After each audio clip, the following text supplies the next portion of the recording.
Padrísimo del último producto que salió al mercado de mera importación, dice. Este es el Sacamoco 2009.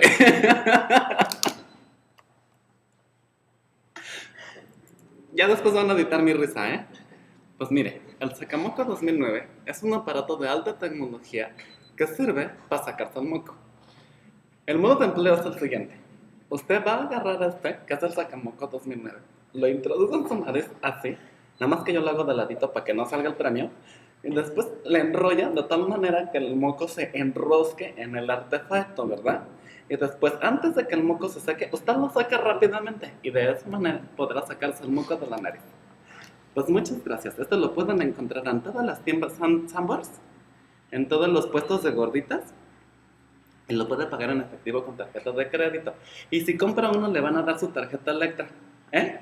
Así que muchas gracias y nos vemos en otro infomercial. Ya corta la mano.